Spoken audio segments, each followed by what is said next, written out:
How's it going, everyone, and welcome back to Rangers Rundown. In today's video, we're going to go over the Western Conference matchups for the play-in round of the Stanley Cup playoffs. We're going to start with the matchup of Calgary versus Winnipeg. Calgary finished the regular season with a record of 36, 27, and 7 for a total of 79 points, earning them third in the Pacific. Now, the Rangers also finished the regular season with 79 points, but they were 7th in the Metro. The Metro was crazy this year. Calgary went 6-3-1 in their last 10 games and ended the season with a 5-3 loss to the Vegas Golden Knights. Their end-of-the-season power play was 21.2% and their penalty kill was 82.1%. Winnipeg finished the regular season with a record of 37, 28, and 6 for a total of 80 points, earning them 4th in the Central. They were also 6-3-1 in their last 10 games and ended the season with a 4-2 victory over the Edmonton Oilers as part of a 4-game winning streak. Their end-of-the-season power play was 20.5% and the penalty kill was 77.6%. Both teams have respectable power plays that will no doubt be able to do damage in this series, but Winnipeg needs to make sure that their penalty kill can keep up. These two teams only met once during the abridged regular season, and it was way back on October 26th, where the Jets won 2-1 in overtime. Now, this really doesn't tell us much. It was one game, and it was way back in October. This is our only 100% Canadian matchup, so no matter what happens with the other 7 play-in series, there will be at least one Canadian team in the first round of the playoffs. That's got to make them happy. Calgary defenseman Travis Hamonic has opted out of the playoffs. Now, he played 50 games for Calgary this year due to a lower body injury, but he's a 10-year veteran with playoff experience, so his absence will be noticeable. In the battle between Rittich and Hellebuck, I have to give the edge to Hellebuck. He has better season stats and more playoff experience. This will be Rittich's first taste of NHL playoff atmosphere. I also have to give an edge to Winnipeg for offensive firepower. I'd take Connor, Laine, Wheeler, and Scheifele over Gaudreau, Tkachuk, Lindholm, and Monahan. This will be a fun series to watch, but in the end, I think it's going to be Winnipeg. The next matchup we'll look at is Edmonton versus Chicago. Edmonton finished the regular season with a record of 37, 25, and 9 for a total of 83 points, earning them 2nd in the Pacific. They were 5-3-2 in their last 10 games and ended the season with a 4-2 loss to the Winnipeg Jets. Their end-of-the-season power play was a blistering 29.5%, the highest in the league, and their penalty kill was 84.4%, second only to San Jose. Chicago finished the regular season with a record of 32, 30, and 8 for a total of 72 points, earning them 7th in the Central.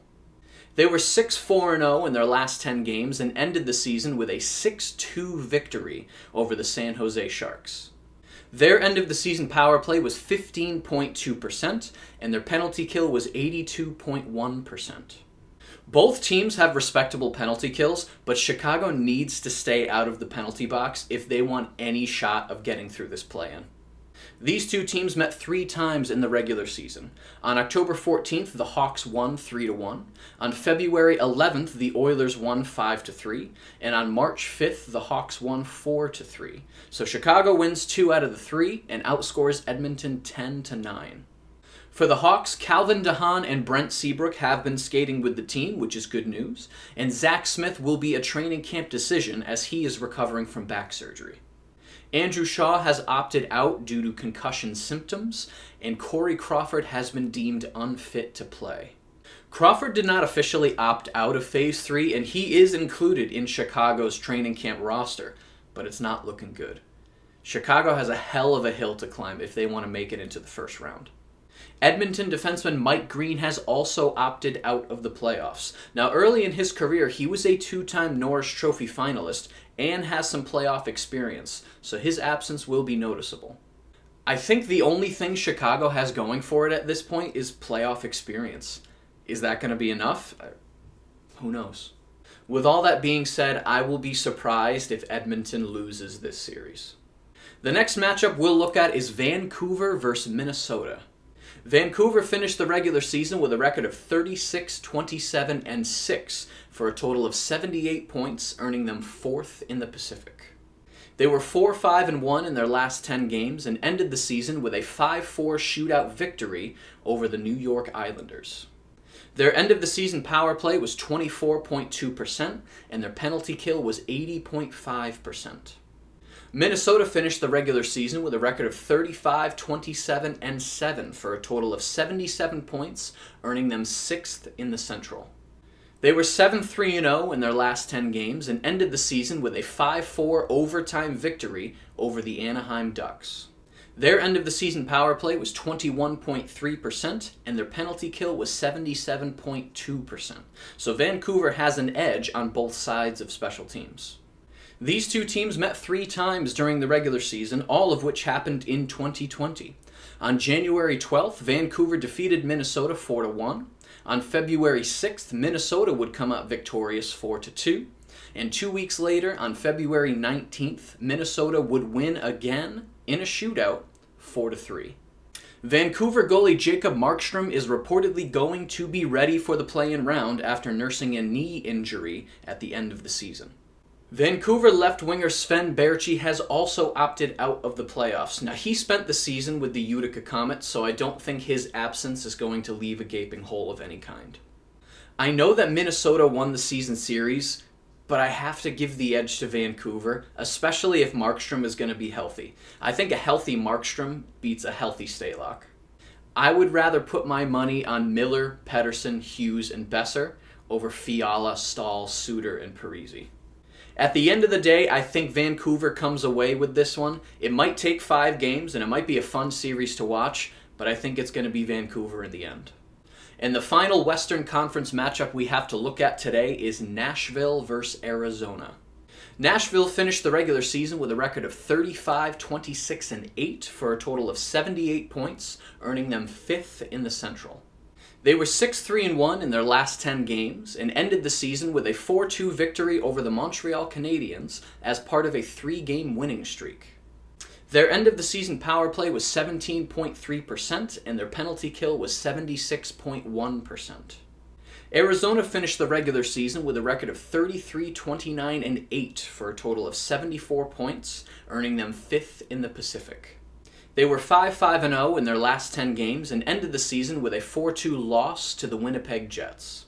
Their end-of-the-season power play was 19.2%, and the penalty kill was 82.7%, 5th in the league at the time of the pause, so a special teams advantage on both sides goes to Arizona.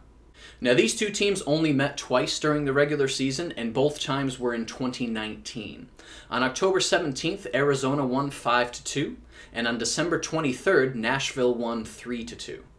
Don't let the fact that Arizona scored 5 goals in a game fool you. Scoring's not exactly their strong suit. They had the 9th fewest goals in the league this year, and their top goal scorer only had 22 goals on the season. That being said, Nashville isn't exactly a scoring machine either. While Arizona only put up 190 goals as a team this year, Nashville put up 212. Better? Yes. Much better? Not really.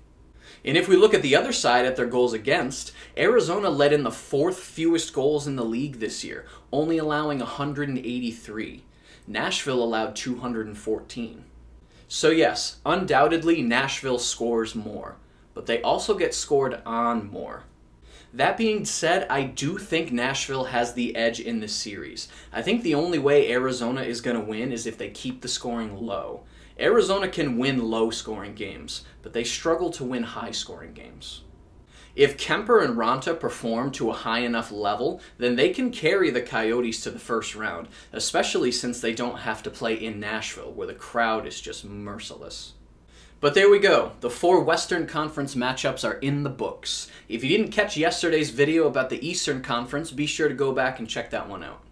The next step for this channel is to break down the Rangers-Hurricanes series, which will be coming soon.